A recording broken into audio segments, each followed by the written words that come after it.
xarun ay u tahay magaalada Hargeysa isla markaana aan nin aqoon-yahana oo qoraallo fara badan sameeyay iyo magaalada Muqdisho uu joogo Cabdiraxmaan Cabdilaahi Baadiyow waxa uu ka mid ahaa aasaasayashii jaamacadda Banaadir ee magaalada Muqdisho waxana uu ka mid ahaa murashaxiintii isu soo taagay doorashooyinkii madaxweynenimada ee ka dhacay dalka Soomaaliya sanadkii 2012 Cabdiraxmaan Baadiyow waa nin ka qayb galay kulamo aad u fara badan oo cilmi baaris ah isla markaasna qoraallo fara badan ka sameeyay arrimaha dalka Soomaaliya waxa uu imika gudoomiye u yahay xisbiga loo yaqaano National Unity Party-ga Maxamed aad iyo aad baa labadiinuba mahadsantihiin haddii aan kugu bilaabo heshiiskan sidoo aragtaa qodobadii ka soo baxay heshiiskan runtii isagoo ka dambeeyay 2 sanadood oo la soo rafanay oo waxa lagu soo rafanayna ahaa shirkii London qodob ku jiray oo ahaa Soomaaliya iyo Soomaaliland ha wada hadlaan oo ha ka wada hadlaan mustaqbalkooda oo macnaheedu ay tahay maxaan mustaqbalkooda miyay wada joogayaan mise way kala tagayaan taas ay tii 2 sanadood la rafanayay qodobka kaliya muhiimka meesha ku jirana kaas waa marka 2 sanadood ka bacdiyadoo saa loo rafanayay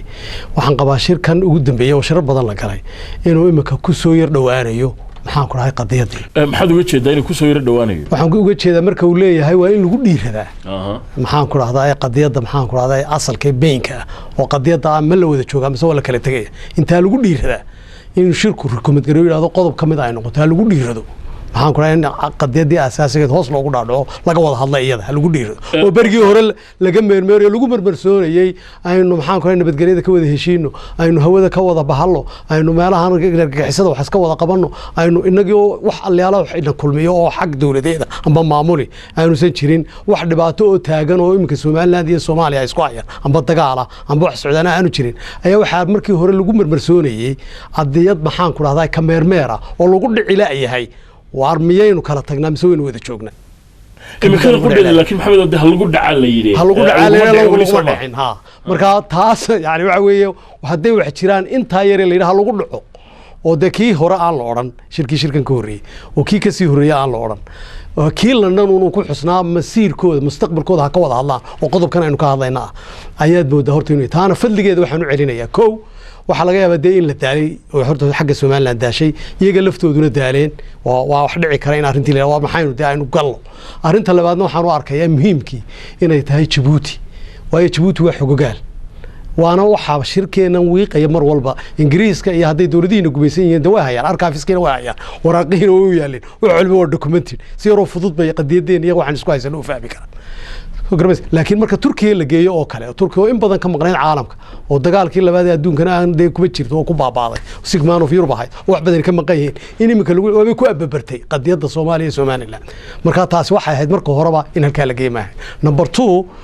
جبوتي waxay leedahay xuquuqaal bay tahay waxa ka sii xuquuqaalsan wariba Djibouti oo aan ugu arkaya inay muhiim tahay Ethiopia oo kale Ethiopia markii isticmaalku uu Afrika qaybsanay way joogtay dawlad baa arkaafiskeedii way yaalin wixeedii way yaalin shuquladeedii way taariikhdeedii way haysaa waxaynu isku haysano Ethiopia iyada Turkiga cid walba uga fahmay laakiin guud ahaanba wadamada igaad markaad isku wada qaado adoo imka waxaad soo arab ku dhufatay Ethiopia iyo Djibouti oo kale markaad isku wada qaado arrimaha Soomaalida muddo aad u dheer oo ilaa 20 sanadood oo ay kula jireen xal la deekamay keenay Soomaha Maxamed waxay kula jireen si maxaan ku raahdaayay sida aynu nagu doonaynaa amba sida ay maxaan ku raahday ay u doonaysay daraf kamid ah adraafteena mucayankii ay u doonaysay amba ay u doonaysay xishoodu ku jiro imika Ethiopia oo kale sinaa waxaanu haynaa inuu yiri waar anu waan arkaa waxaan inuu qadiyad saxaya waraysan wasaari hore maxaan ku raahday Ethiopia qadiyad saxaya waxaad uga jeedaa Soomaaliland inay ka goodo Soomaaliland waxaan u arkaa xaq ay u leeyihiin laakiin anigu maadaama markii horeba inta soo sanado tuhmad iyo eedo iyo balaayo la igu qarqinayo lahaa Ethiopia Soomaaliya culutay Soomaaliya cunaysa Soomaaliya kala gogoynaysa Soomaaliya rifaysa la leeyahay anigu deen ninkii soo taagi lahaa ma yihi laakiin qadiyadan waa qadiyad xaq ah ee cid kale oo aan la tuhmaynin aniga daa waxaabay saaran baashooda wax dadka saaran waxa weeye qalad Soomaalidu ay weligeed la heed bakasho Somaliland ay gashay oo maxaan ku Ethiopia ay ka gashay oo maxaan ku raay Soomaaliya ay ka Soomaaliya in general ay ka gashay wax la qaybiyo in Ethiopia oo adduunka lagu kala hago partition of Africa ahaayo dhamaaday inaynu ahno kulligan waynu ka wada daba tagayna oo tan maanta haysata maxaan ku raay xamara ayaa horta meesha ku jirta marka wuxuu war cid aan la tuhsanaysin naawi hayga horeyso way maxamed inteena halkaa dhaafin waxaan aad iyo aad u jeclahay inaan hadalka siiyo دكتور عبد الرحمن عبد الله باديو وشوقه مقالة مقدشو أن وحنان كعذر دارني عبد الرحمن باديو إن جوابها أنه هروج سيطوبني. جيبوتي اللي قشر وأرن مهمة. أنا مركب حان إصلاحها قان قدم بوحون نغنيا حلا صار ورا شركة صومالي جودة هذا. وأنبهر جيسها اللي قشروا مقدشة اللي قشروا ملك صومالي كمان حلا صار رأي إصلاحها شركة مركب إن عمق لقى في سنة وحوا وجول في عن waa bilow fiican inkastoo muddo dheer uu sociyay hadda laakiin anaga waxaan isleenahay waxa waaye waxa la dhihi karaa waa arrin la rabo in la sii wado aad iyo aad muhiim u ah maxamed haddii aan adiga kugu soo noqdo maxaa ka dhiman baad odhan lahayd heshiiska la gaadhay dad fara badan waxa u arkaan heshiistee dhinacyo fara badan taabanaya dhinacii amniga la dagaalanka argagixisada budhcadbadeeda in la joojiyo wixii maaragtay carqaladayn karaya processka socda ama heshiiska socda maxaa ka dhiman baad odhan lahayd adigu maxaad ku dari lahayd anigu koley runtii waxaan xoojinayaa uun qodobka ah in maxaan ku dhahay aan laga warwareegin xaqiiqada in maxaan ku dhahay xaqiiqada lagu soo dhawaadiyo number 2 in dawladda inagu hadda weyn isku xeeqaynaa Soomaaliya hadda meel isku baada af Soomaali ku wada hadlaan oo maanta oo dhan yiraahdaan de waxa weeye kaafiye kala dheeri ba horta yaala waxa jirta qadiyad ballaaran aad iyo aad u ballaaran iyo fikrad kala duwan hadda adigu gacantayda saa u arkayso in caynka tahay aniguna aanu arkayo inay sidaa tahay de weligeed la helmay isku gaado intaan aad aragtaa anna intaan aan arkaa marka waxa weeye horta inaynu common platform qadiyadan aynu aragno way haddii su'aal halka ka sii weydiiyo markii wada hadalladu ay dhamaadeen madaxweynaha Soomaaliya Xasan Sheekh Maxamuud markii uu ku laabtay magaalada Muqdisho waxa si cad u warbaahinta ugu sheegay in uu rajaynayo waliba sanadka 2015 waa sida hadalka uu dhigay dhowrka maalmood inaga xigaan inuu noqdo sanadkii midowga Soomaaliya waftiga madaxweyne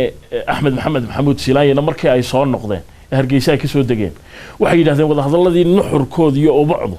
waxay ahayd sidii loo kala guran lahaa labada mowqif aad bay u kala tagan yihiin Soomaa labada mowqif aad bay u kala duwan yihiin waxaana ku wanaagsan labada maamulba ku wanaagsan inay dadkooda iyo ummadooda ay runta u sheegaan macnaheedu waxaan uga jeedaa xaqiiqada jirta inay taabtaan labada qolo xamar waxay dadka ku maaweeliyaan shirkii London marka laga soo qabto Somaliland hoosteena la soo galiyay waxa la yiri idinka xukuma amba oo ogolaada amba oo diida mana ogolaanin laakiin taaya ku yiri iyaga iska dhaadhiciyay shirkii London qodobadii markii ahayd ha wada hadlaan loo qaatay ugu horeeyay sheegaya waxa iyagu u qaateen Somaliland in aanay maxaan ku rayd gacantooda iyaga kamid tahay oo markaas iyagu ay deeysay doonaan ka yeelayaan Somalilandna waxa ayadu lafteedu markii hore qalad bay fahamtay lafteedu waxay u qaadatay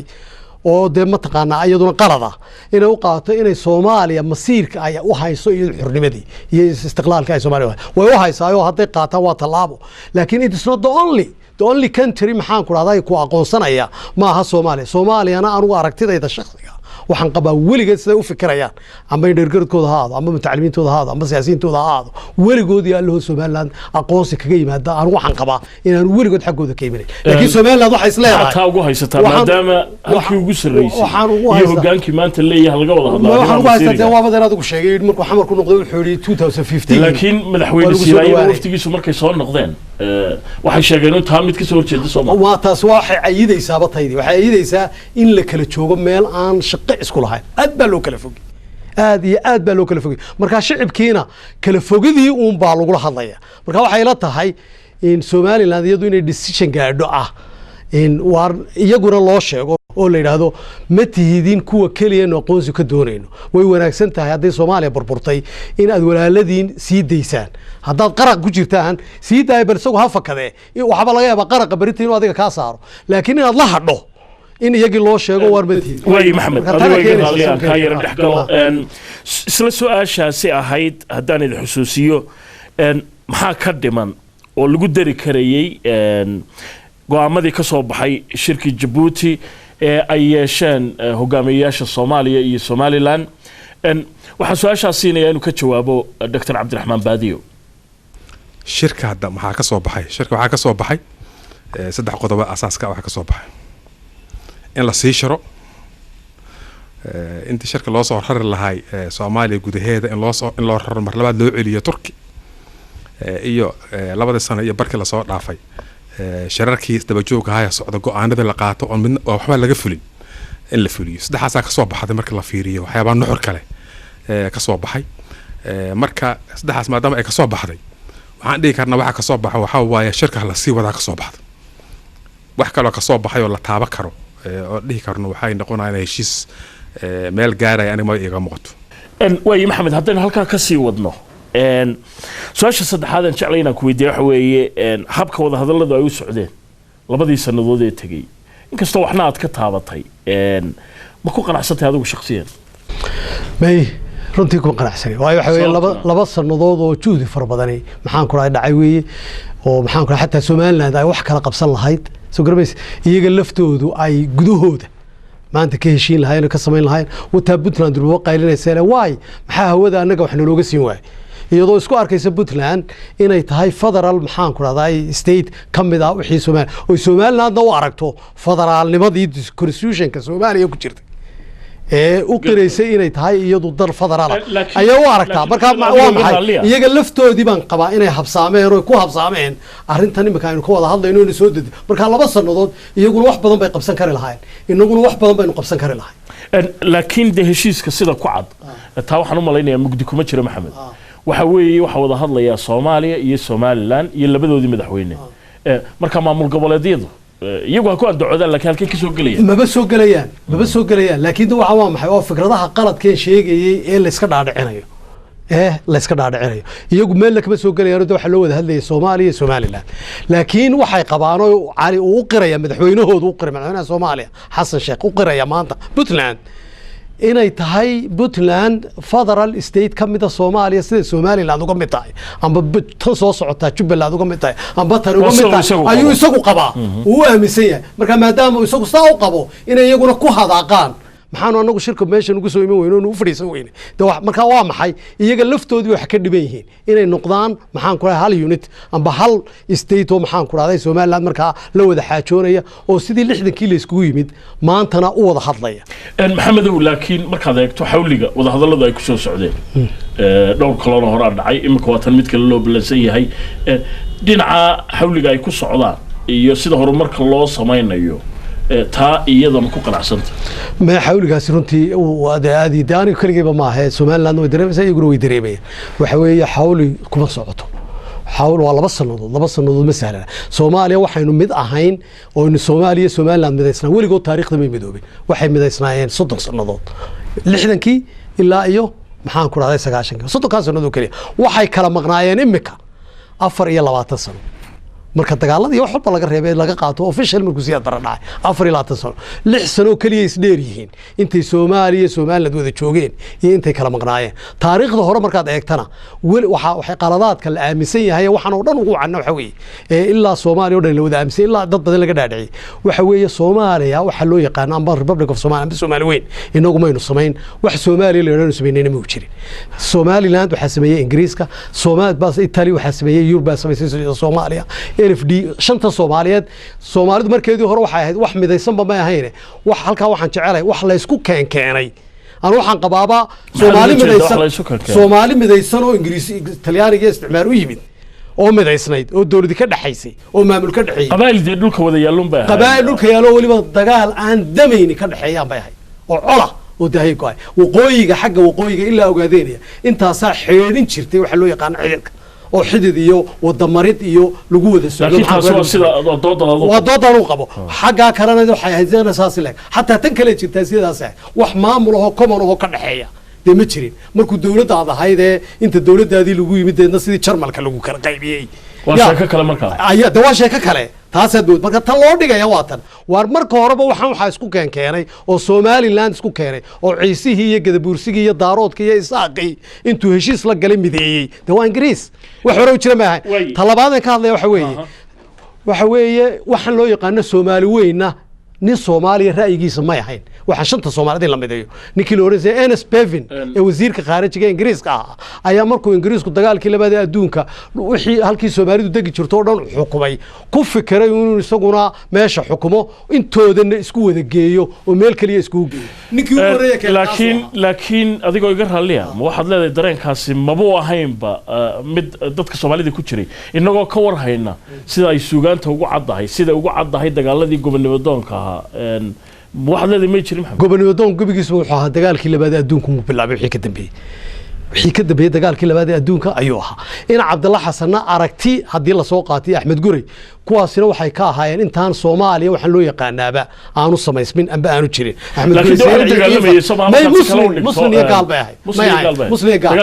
dagaal diimeed buu ahaa maanta inaga in maxaan ku raay lagu quuqiyo Soomaali weyn waxay u dhisantay waxaan Soomaaliya leeyahay waxay u dhisantay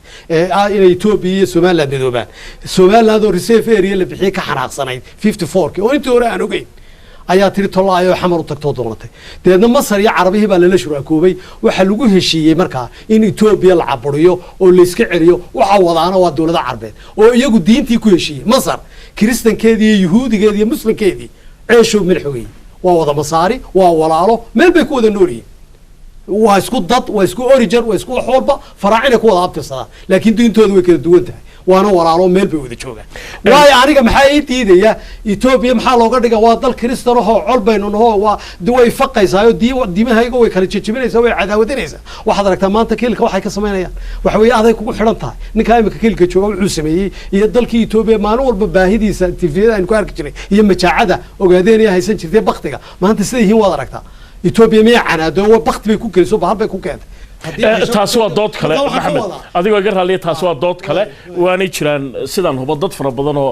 taa kaaga duwani laakiin intaynaa su-aasha ka gudbin haddaan daawadayaasha xusuusiyo su-aashu waxay ahayd habka wada hadalladu ay u socdeen labadii sannadood tegey iyo sidaad u aragto isla su-aasha waxaan jeclahay Cabdiraxmaan Baadiyow oo Muqdisho jooga inuu ka jawaabo wada hadalladaas qaabka loo sameeyaa anaga hadda kormaan ka hadlay wada hadalladu waxay ku bilowdeen ayaan anigu arkaa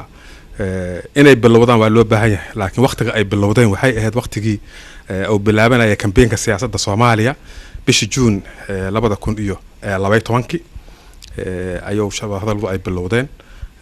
si toos u bilowdeen oo labada madaxweyne is arkeen madaxweyne muxuu ahaa madaxweyne is arkeen waxaan marka isleeyahay 2 sano iyo bar ayaa ka soo wareegtay 2 sano bar shirkii dhacay waxay isla qiraan shirkii ugu dambeeyay hadda inaan waxba laga fulin saadarteed marka lama dhihi karo qaabku sax ayuu ahaa maxaa yeelay waxay haatay waxay noqon lahayd in qodobo la fuli karo oo la dhihi karo qodobo waxba laan fulinay inay ka soo baxdo iyo qaab wax lagu fuli karo iyo gudiyo la xulay calaamaha farsamada sameynaya hadda waxyaabaha zaa'idka aan ku dhex arkay heshiiska waxaa kamida oo aan dhihi karo waa arrin aad iyo aad u fiican iskaashiga xagga arrimaha amniga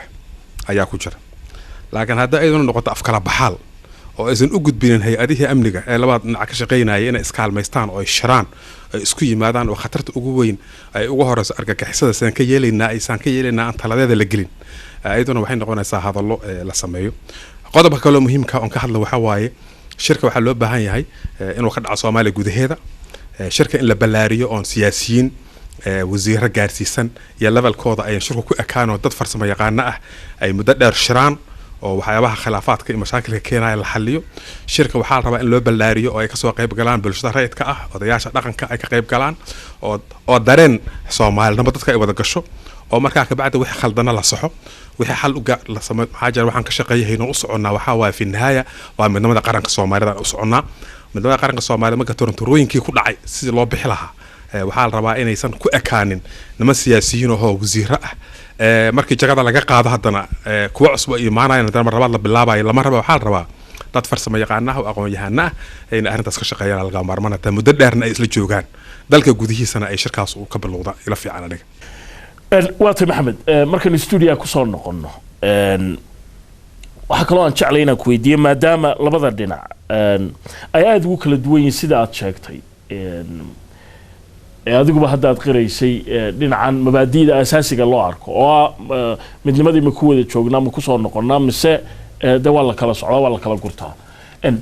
qodobadan kale laga heshiiyey ee faraha badan leh maadaama taasi weli sideeda adiguna aad qirtay dad fara badan oo kalena qariyaan weli ay xaniban tahay go'aamadan kale la gaaray maxaa ka socon karaa ilaa hadda wax la gaaro go'aan waxa jiray laba qodob baa la gaaray intii aan midna shirkii dambe lagu gaaray midna shirkii horeeyay Turkiga lagu gaaray midna waa kan saddexaad waa inaga nidha lagu dhiiraday inuu ka soo qaado iyo dawladaha jaarku ha ka soo qayb galaan halka laga Djibouti optional ha noqotaan waxaan leeyahay Djibouti mar walba ha joogto Ethiopia mar walba ha joogto waa xogogaal bay cid walba ka xogogaalsay marka qodobka kaliya heel hore shirkii hore lagu gaaray wuxuu ahaa hawada masalan in maxaan ku raay la qaybsado wax allayaal wax ka hirgalay iyo waxay u loo diyaar yahay mid ma jiro afgobaasiya afbacaan ayaa ma taqaanaa isagina ka soo waliba isla qodobka madax sare oo ka tirsan Soomaaliya waxay dhawaan sheegeen in xuquuqdii duulimaadka ama maamulkii hawada Soomaaliya in si toos ah dawladda Soomaaliya loogu wareejiyay markii horeba qoladii maxaan ku raahday in haysi hawada ayaa haysi wada jira inagu saddexda darafba joogna inay noogu soo wareejiyaan sidoo heshiisku ahaa may dhicin gaar bay ula baxeen gaar baa loogu wareejiyay imika iyagii saynu maxaan ku kala go'ayba uga daba joogno ayaynu imika war hawadiina siiya mar walba cid la baraya waa iyagii hawadii keena marka ilaa labadaas intaas socotay imika may keenin arintiina may socon waa tan imika leeyahay qodobada lagu hesho waliba waxaan qabaa inuu Cumar Geelle hadaanu galay Turkiga ay noqon lahayd halkii bay ka noqon lahayd intaan waxaan qabaa maxaan ku leeyahay dawladda Djibouti oo xogaala oo waxay Soomaaliland ka didayso amba dadweyneedu ka didayo amba dadku ka didayo arkaysa inay maxaan ku raahday ay fadligeeda ku timid marka waxa weeye iyagu uma jeedaan xataa taa inay ka bixiyaan caynka wataa iyagii qaar kamidi ay leeyihiin waay maxaa kaliya annaga in loo weydiiyay maxaa iyaga loo weydiinay waatay Dr. Cabdiraxmaan Cabdilaahi Baadiyow oo jooga magaalada Muqdisho anoo mar kale idin xusuusinaya in xagga farsamada awgeed iyadoo ku suurtagelaynin in si toos ah barnaamijkan uu nagala qayb galo aanu jawaabaha ka sii duubnay Dr. Cabdiraxmaan Baadiyow waxaan jeclay markanna inuu ka jawaabo su'aasha Maxamed Cabdi Daawud aan weydiiyay oo ahayd maadaama su'aashii ugu weyneyd oo ah midnimada ama kala go'a weli aan la isla meel dhigin ama aan laga wada hadlin qodobada kale ee lagu heshiiyay waxa ka fuli kara Dr. Cabdiraxmaan Baadiyow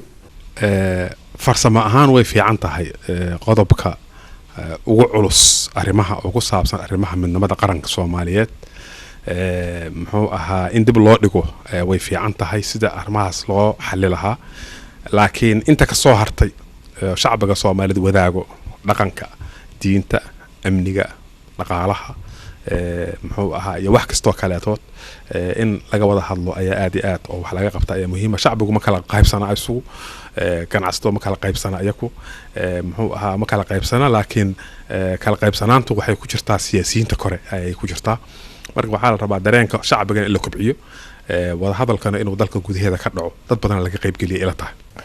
Maxamed gabagabadii barnaamijkeenu maraynaa February ayaa loo heshiiyay in shir kale hogaamiyaasha ay ku yeeshaan Istanbul oo Turkiga inkastoo barnaamijka aad ku cadaysay adigu in aanad la haynin in kulamada ama dhexdhexaadinta ee Turkiga lala tago haddana haddaan ku weydiiyo bisha February marka la kulmayo maxaad oran lahayd hal la bedelo maxaa fikrada ka soo bixi kara bay kula tay muxuu se kaga duwanaan karaa kulankan imika iyo kuwii ka horeeyay horta dee raxmadda ilaahay lagama qoosto oo dee waxa weeye wax walba dhici kara oo mataqaan caynka la sameeyo waa wax dhici kara laakiin oo dee taasi waa iska mugtay dee waa mustaqbal laakiin aniga daraasaadkayga mustaqbaliga arkayo waxa laga bedelaya saan sheegay dee aniga sheegay waxa weeye horta Turkigu marka hore maxaan ku raahday qadiyadan Soomaaliya Somaliland dee af Soomaali baa lagu wada hadlaa Soomaha wuu dhageysanaya isagoo loo yar turjumaya waa caynkaas oo kale dhamaanto ilaa hadda may qaadanin waxaad moodaa cidii dhexdhexaadin lahayd ee adduunka gaarsiin lahayd yaa keenay gardaran meesha waxa ku jira waan isku garaabi laanahay keenay gardaran in qadiyadeena la arko waxaan isku haysano oo marka uu soo baxo legal maxaan ku raahday procedures la raaco oo leeyahay waayo hadii loo qabo in maxaan ku raahday Soomaaliland aanay tahay waxaan guuy karin oo taaban karin oo caynka guuy karin ma kala waan isku nimid taariikh baa jirtay waa la kala noqon hatta guud ma imika haday go'ayso maxaan ku raahday ma ida wada sharciga adduunka ba xataa haday Puntland go'ayso waxa loo leeyahay maanta waan go'aya laakiin taariikhdii baa ila qabto aniga kule 20 sanadood oo kaliya ayaa la wada joogay soo garmays hore loo joogay iminkana way isleegi intaynu kala maqanay intaynu joogay taariikhdeena kala duwan dhaqankeena kala duwan waxaan la leeyahay afka Soomaaliga iyo maxaan ku leeyahay luqada iyo jirkeena iyo muuqeena iyo diinteena iyo wixii noo dhan baa isku la leeyahay mas tilmaamaan kuwaas maxaan ku haday kuwaas wax tilmaamayaan Kenya iyo Uganda iyo Tanzania ay mid ka dhigi lahayd hadday kuwaas wax tilmaamayaan afka luqada badbada waxa maxaan ku leeyahay darafka kala akhriya galafka lixda gobol ee isku qabiilada kaliya ee Gulf States ka leeyahay khariijka ay mid ka dhigi lahayd 20 dawladood Carabeed isku afka ka dhigi lahayd marka waa maxay waxa la isku maaweelinaya waxaan warqadeed weyn baatal marka waxa in afka uu iska Soomaali walaalayno inta la akhriyo waxaas ma jiraan waxay nabaddu ku jirtaa geeska Afrika nabadiisu ku jirtaa waa waxaan u leeyahay dawladaha macniga ah loo yeero geeska Afrika haduu doga hadii la doonayo waa in maxaan ku leeyahay Soomaaliya gaarkeeda isku taagta Somaliland gaarkeeda markaas ay Soomaaliya wax noqon doontaa soo garmay waa in Ethiopia iyo maxaan ku leeyahay dalkii joogay Kenya NFD halkeedii ku badbaadaa ogaadeen in halkeedii ku badbaadaa dalku nabad saa ku noqda lagu harshay laakiin waxa la soo wadaa waa dab mar labaad aan curino iyo markii hatta raadkan shalay ka tagnay oo hadana Ethiopia la isku qaado oo hadana meel kale la isku qaado in la keenay maxamed aad iyo aad baad u mahadsan tahay gabagabada barnaamijka waxaan siinayaa Dr. Cabdiraxmaan Cabdilaahi Baadiyow oo jooga magaalada Muqdisho oo isaguna isla su'aasha ka jawaaba horta aad loo moodorisi karo arrimaha Soomaaliya iyo mustaqbalkooda la moodorisi karo maxaa yeelay mar haddii muxuu ahaay mas'uuliyiintii labada sano barka la soo dhaafay labada sano la soo dhaafay taqriiban madaxda ahayd aysan ballamada galeen waxba aysan ka fulin oo hadda mar labaad lagu celcelinayo hal la fuliyo waxa bay lagu heshiiyay kan soo socdana waxa lagu heshiiyaa wax la fuli kara in noqon in kale anaka ma naqaan waxay ku xiran tahay hawlqabadkooda aan aragno laakiin shacbiga Soomaaliyeed wuxuu sugayaa meel kasta uu joogo wuxuu sugayaa heshiis talaabooyin la qaadi kara ee ka dhalatay oo bedela xaaladii kala qaybsanaanta shacbiga Soomaaliyeed oo horseedi kara midnimada qaranka aad iyo aad ayuu mahadsan yahay Maxamed Cabdi Daawud oo ila joogay stuudiyaha telefishinka Universal ee magaalada Hargeysa maxamed waxa weeye gudoomiyihii hore ee gobolka Maroodi Sheekh oo xarun ay u tahay magaalada Hargeysa waxana weeye nin aqoon-yahana oo daraasaad fara badan sameeyay waxa kale oo barnaamijka nagala qayb galay Dr. Cabdiraxmaan Cabdilaahi Baadiyow oo kamid ahaa asaasayaashii jaamacadda Banaadir ee magaalada Muqdisho isla markaasna sanadkii 2012 ka qayb galay doorashooyinkii madaxweynenimada ee dalka Soomaaliya madaxna ka xisbiga loo yaqaan National Unity Party oo ka jira magaalada Muqdisho barnaamijka intaasi ayuu ku dhan yahay waa aniga Cabdisalaan Hereriya oo idinku dhaafay intaas iyo nabadgelyo